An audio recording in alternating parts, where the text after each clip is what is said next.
Halo anak-anak, Assalamualaikum warahmatullahi wabarakatuh. Salam sehat dari saya, jaga kesehatan terus untuk anak-anakku. Anak-anak, pada kesempatan hari ini, walaupun lewat video, kita tetap harus belajar terus supaya pengetahuan tidak berhenti. Itu ya anak-anak ya. Anak-anak, hari ini kebetulan sekali di samping Pak Pangga ini ada beberapa tanaman yang kelihatannya ada bunga yang menarik ya. Ini ada bunga yang berwarna pink, dan di depan Pak Panggas ini ada bunga yang berwarna ungu. Menurut kalian, apa sih fungsi dari bunga ini? Kenapa bunga ini berwarna-warni? Terus kenapa terlihat menarik? Menurut kalian, nanti cari ya, bisa googling, bisa di buku juga bisa, silahkan nanti cari. Menurut kalian apa sebenarnya manfaat dari bunga ini bagi tumbuhan? Bukan bagi manusia tapi bagi tumbuhan ya. Mengapa bunga ini sangat begitu menarik dan kenapa di tumbuhan itu ada bunga? Ya. Untuk lebih jelasnya mungkin juga bisa kita simak penjelasan berikut ini.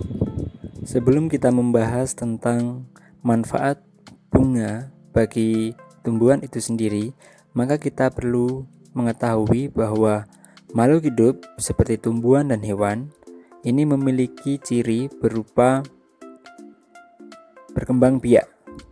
Jadi berkembang biaknya tumbuhan maupun hewan itu bertujuan untuk melestarikan jenisnya. Untuk perkembangbiakan tumbuhan itu ada dua jenis. Yang pertama adalah perkembangbiakan secara generatif dan yang kedua adalah perkembangbiakan secara vegetatif. Perkembangbiakan tumbuhan secara generatif adalah perkembangbiakan melalui perkawinan, sedangkan perkembangbiakan vegetatif tanpa melalui perkawinan. Dalam pembahasan video kali ini, kita akan membahas tentang perkembangbiakan tumbuhan secara generatif.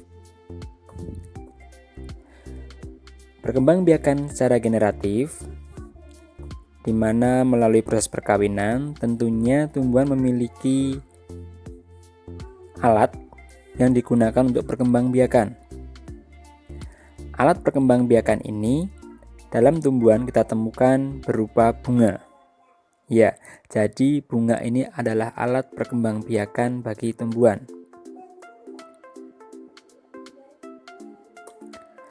Untuk lebih mengenal mengenai bunga itu sendiri, kita perlu mengerti bagian-bagian bunga. Untuk bagian-bagian bunga, ini yang pertama adalah mahkota bunga.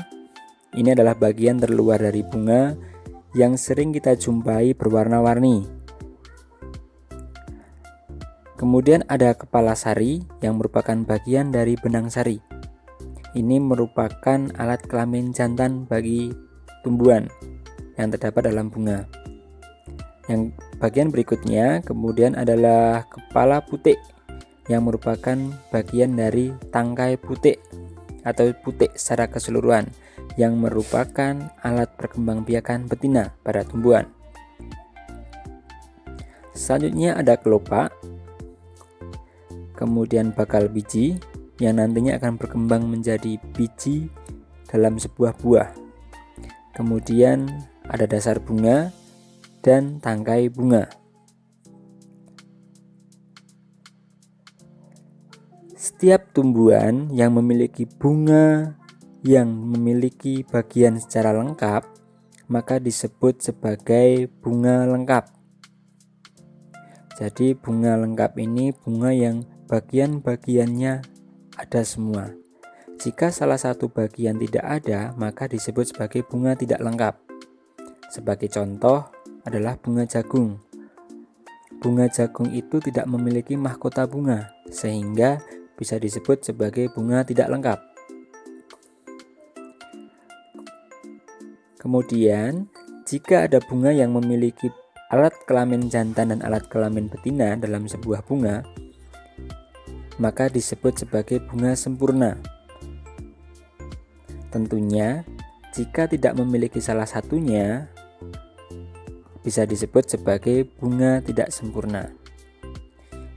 Bunga tidak sempurna ini tentunya ada bunga yang tidak memiliki putik, ada juga bunga yang tidak memiliki benang sari. Atau ada bunga yang hanya memiliki putik dan hanya ada bunga yang memiliki benang sari. Jika bunga tersebut hanya memiliki putik, maka disebut bunga betina, dan jika bunga tersebut hanya memiliki benang sari, maka disebut sebagai bunga jantan. Ya anak-anak, ini kita lihat ada bunga yang jatuh. Kita coba lihat penampangnya ya. Ini sudah termasuk bunga sempurna atau tidak sempurna. Nah, setelah kita lihat cuma ada benang sari ya. Cuma ada benang sari. Kalau cuma ada benang sari, maka ini dikatakan bunga tidak sempurna. Karena ini benang sari, maka dikatakan juga sebagai bunga jantan. Ya, ini kita lihat seperti ini. Mungkin anak-anak di rumah juga bisa mencari bunga yang jatuh saja ya, untuk dilihat sekiranya itu termasuk bunga apa.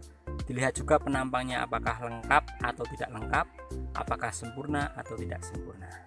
Demikian anak-anak. Nah, setelah kita mengetahui bagian-bagian bunga, maka selanjutnya kita harus mengerti proses perkembangbiakan bunga secara keseluruhan. Untuk proses yang pertama yang perlu kita ketahui adalah tentang penyerbukan. Jadi penyerbukan ini melibatkan alat kelamin jantan dan alat kelamin betina pada tumbuhan.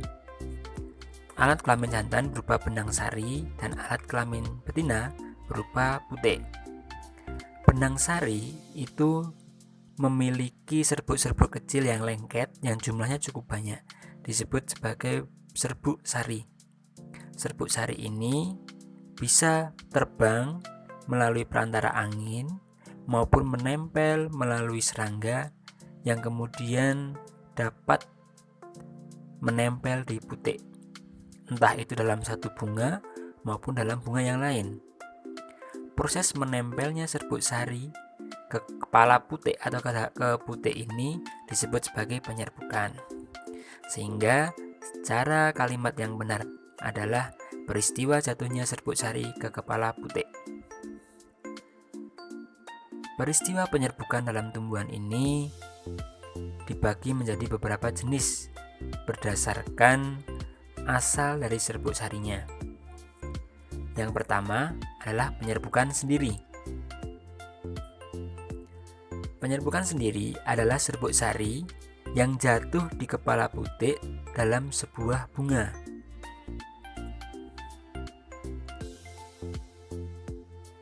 Kemudian ada penyerbukan tetangga. Penyerbukan tetangga adalah serbuk sari dari suatu bunga jatuh di kepala putik bunga lain yang masih dalam satu tumbuhan. Jadi dalam satu tumbuhan ada beberapa bunga. Beberapa bunga ini terjadi penyerbukan. Itu disebut sebagai penyerbukan tetangga.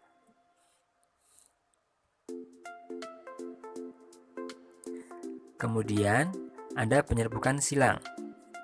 Penyerbukan silang jika serbuk sari suatu bunga jatuh di kepala putik bunga pada tanaman lain namun masih satu jenis. Jadi di sini ada dua pohon yang berbeda dan di dalam pohon itu ada bunga. Serbuk sari dari salah satu bunga itu menempel ke bunga lain dalam pohon yang berbeda namun masih dalam satu jenis. Ini disebut sebagai penyerbukan silang. Secara singkatnya, beda pohon, beda bunga, satu jenis. Kemudian ada penyerbukan bastar.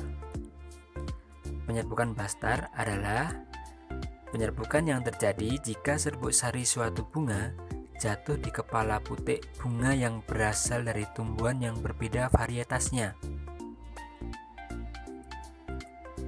Jadi lebih tepatnya beda bunga, beda pohon, beda varietasnya. Ini adalah penyerbukan bastar. Nah, secara keseluruhan, setelah terjadi peristiwa penyerbukan ini, maka akan terjadi peristiwa pembuahan. Pembuahan adalah bertemunya sel kelamin jantan dengan sel kelamin betina. Jika kedua sel ini bertemu, maka akan menjadi zigot. Zigot yang kemudian menjadi lempeng lembaga yang akan berubah menjadi bakal biji. Bakal biji ini lambat laun akan berkembang menjadi bakal buah. Dari bakal buah inilah yang kemudian akan berkembang menjadi daging buah dan menjadi buah yang kita makan, atau mungkin menjadi buah yang di dalamnya menjadi biji. Dari biji inilah kemudian nanti akan tumbuh tumbuhan baru.